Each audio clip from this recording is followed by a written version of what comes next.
انمول ہمیشہ سے ہی چپ چاپ اور خاموش رہنے والی لڑکی تھی۔ وہ جب بھی میرے پاس سپارہ پڑھنے کے لیے آتی، اس کا رویہ سب سے الگ ہوتا تھا۔ گو کہ عمر اس کی کم تھی، لیکن باتوں سے وہ بہت سمجھدار لگتی تھی۔ مجھے وہ بہت اچھی لگتی تھی، بہت خوبصورت تھی۔ اس کی آنکھوں کا رنگ سبز تھا، اور سب کہتے تھے کہ جب زیادہ بڑی ہو جائے گی تو بہت ہی زیادہ خوبصورت بنے گی، اور جو مرد اس کی زندگی میں آئے گا وہ بہت خوش نصیب ہوگا کہ اسے خوبصورت لڑکی نصیب ہوگی۔ میں انمول کو ہمیشہ زیادہ ہی نوٹ کرتی تھی۔ میں سمجھتی تھی کہ وہ اپنی عمر سے زیادہ بڑی ہے اور بہت سمجھدار ہے۔ کہیں اس کے پیچھے کوئی ایسی وجہ تو نہیں جس کو جان کر مجھے افسوس ہو، کہیں اس کے ماں باپ اس پر کوئی ظلم تو نہیں کرتے۔ لیکن ایسی کوئی بات نہیں تھی، اور آج میں نے اسے ایسی حرکت کرتے ہوئے دیکھا کہ میں حیران رہ گئی۔ جب میں اس کے پاس گئی تو میں نے اس کے منہ پر تھپڑ دے مارا۔ میں نے کہا کہ تمہیں شرم نہیں آتی خود کے ساتھ؟ یہ سب تم نے کہاں سے سیکھا ہے؟ میں نے کہا کہ نکالو اسے، اپنے کپڑے کے اندر سے نکالو نکالو۔ لیکن اس نے وہ چیز جب اپنے کپڑوں کے اندر سے نہیں نکالی اور میں نے اس کے پیٹ پر ہاتھ لگایا تو میں حیران رہ گئی۔ میں 2 قدم پیچھے جا اچھلی، کیونکہ میرے سامنے بیٹھی وہ کم عمر لڑکی اس وقت میرا نام ماریا ہے۔ میری شادی ایک بہت ہی بڑی عمر کے آدمی سے کروا دی گئی تھی۔ میں ایک باپردہ اور اچھے خاندان کی لڑکی تھی۔ میں نے قرآن حفظ کیا ہوا تھا اور عالمہ کا کورس بھی کیا ہوا تھا۔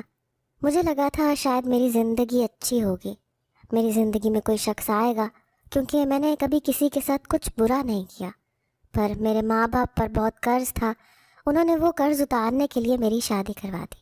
میرے شوہر کی عمر میں اور میری عمر میں پورے 23 سال کا فرق تھا۔ میرا شوہر بوڑھا تھا، دیکھنے میں دبلا پتلا تھا تو زیادہ برا نہیں لگتا تھا، لیکن یہ کیا کہ اس کی حرکتیں بھی بہت ہی بری تھیں۔ وہ ہر آتی جاتی عورت کو دیکھتا اور اپنی آنکھیں سینکتا رہتا۔ میرا اسلام اور دین پڑھنے کا کیا فائدہ کہ میں اس کو سمجھا بھی نہیں سکتی۔ کہتے ہیں کہ جب بڑی عمر کے مرد کو چھوٹی عمر کی لڑکی مل جاتی ہے تو وہ اس کا بہت خیال رکھتا ہے، اسے بہت پیار کرتا ہے، اسے اپنے ہاتھ کا چھالا بنا کے رکھتا ہے۔ لیکن یہاں پر تو یہ سسٹم بھی الٹا تھا۔ میرا شوہر مجھ پر زیادہ ہی روب جماتا تھا، مجھے پابندیوں میں رکھتا تھا۔ یہ شکر ہے کہ اس پہ سسرال کا کوئی بوجھ نہیں تھا، کیونکہ میرے شوہر کی عمر اتنی تھی کہ اس کے ماں باپ تو اس دنیا سے کب کے جا چکے تھے، اور بہن بھائی بھی اپنے اپنے جوان بچے لے کر بیٹھے تھے۔ اب ہم نے بھی رہنے کے لیے کوئی جگہ تلاش کرنی تھی تو ہمیں ایک مناسب جگہ مل گئی۔ یہ ایک اچھی فیملی تھی، ان کی ایک ہی بیٹی تھی جس کا نام انمول تھا۔ انہوں نے کہا کہ ہمارے گھر کے اوپر والا حصہ ہے، وہاں آپ رہ سکتے ہیں، لیکن آنے جانے کا راستہ ایک ہی ہے۔ ان لوگوں نے کہا کہ ہمیں کوئی مسئلہ نہیں، کیونکہ وہ میرے شوہر کو پہلے سے جانتے تھے، اور اس عورت کے شوہر کے ساتھ میرے شوہر کی کافی دوستی تھی۔ یہ ایک ہی جگہ پر کام کرتے تھے، اسی لیے ان کا کہنا تھا کہ بس گھر میں ایک خاندان کی طرح رہ لیں گے، نہ آپ ہمارے معاملے میں بولیے گا نہ ہم آپ کے معاملے میں بولیں گے۔ کرایہ بھی انہوں نے زیادہ نہیں بتایا تھا۔ ہم لوگوں نے کہا کہ ٹھیک ہے، اور یوں میں انمول کی امی اور ابو کے ساتھ ان کے گھر میں اوپر والے حصے پر رہنے لگی۔ اپنے شوہر کی بہت منتیں کیں، بہت سمجھایا کہ دل نہیں لگتا میرا، اسی لیے مجھے چھوٹا سا مدرسہ کھولنے دے۔ جب کہیں جا کے وہ مان گیا، اور انمول کی امی نے بھی کہا کہ ہاں آپ بے شک مدرسہ کھول لیں، ہمیں کوئی مسئلہ نہیں ہے۔ یہ تو اچھی بات ہے، ہو سکتا ہے آپ کے حوالے سے ہمیں بھی تھوڑا ثواب مل جائے۔ میرے پاس محلے کی 20-25 لڑکیاں آرام سے آ جاتی تھیں۔